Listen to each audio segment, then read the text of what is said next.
Sony have finally unveiled the long-awaited PlayStation 5 Pro, and whilst it does have some very decent specs indeed, it also has a pretty expensive price tag. So let's take a look into what to expect with Sony's new console releasing this November. And that's exactly where we're going to start off. The launch of the PlayStation 5 Pro will be November the 7th, 2024. Pre-orders will go live on September the 26th, 2024, so you can get your hands on it and put your pre-order out there in a few weeks' time. So if the PlayStation 5 launch was anything to go off, you'll probably want to get your pre-order in there as soon as possible, if you can even manage to. So with the release date out the way and done with, let's talk about the juicy details, of course, the specs. Now, in comparison to the current PlayStation 5 console, it will have an upgraded GPU of 67% more compute units than the current model. It will also have 28% faster memory and 45% faster rendering. In terms of other specs, it has advanced ray tracing, which is going to be currently double or triple what the current PS5 offers. It's also got AI driven upscaling for extra detail, and it also has a nifty feature of game boost for 8,500 backwards compatible games.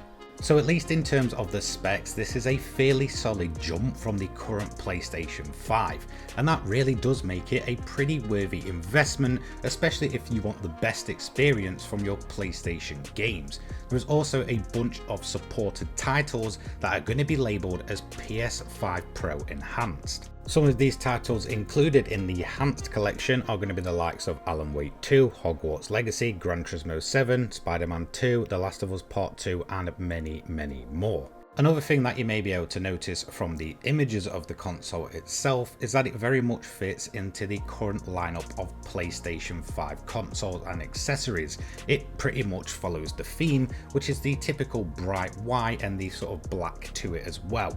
And in terms of the shape, the feel, everything pretty much fits that typical standard that was set on the original PlayStation 5 release. From the controllers to headsets and all the other accessories, the PS5 Pro really doesn't look or feel out of place.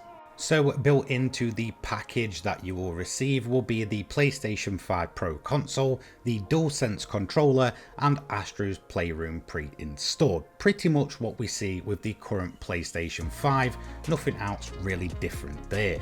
So when it comes to the PlayStation 5 Pro, it's all looking pretty good so far. The specs speak for themselves and are pretty fantastic overall.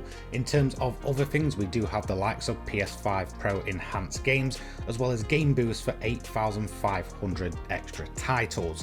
And honestly, it's looking pretty much too good to be true, but as everything, there is always a catch. The first is that the disc drive does not come with the console, and that is going to cost you around about, I believe, another extra £100 to $100 on top of the console purchase.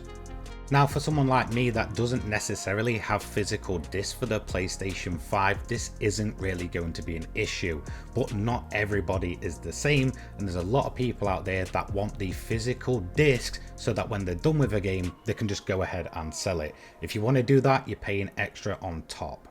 And that's going to quite nicely lead me into the final talking point. This was one of the major talking points of the leaks of the PS5 Pro, and that was just how much would this thing cost. And it's finally been revealed. It's going to be $700 US, 700 Great British pounds, 800 euros, or 120,000 Japanese yen. So it is not a cheap console at all. I think I'm pretty certain in saying that this is the most expensive console to ever be released. And there we go, that is everything you need to know about the PlayStation 5 Pro, which will launch on the 7th of November 2024. Let me know in the comment section down below if you're going to be picking one of these up. For me, I certainly will. I'll be putting my pre-order down as soon as possible on the 26th. However, I understand it's not the cheapest console in the world, not by a long shot. It's pretty pricey, and maybe the fact that it doesn't have a disc drive may be enough to kind of turn some of you guys away. Anyway, let me know. Thank you so much for watching. Take care, guys. Peace.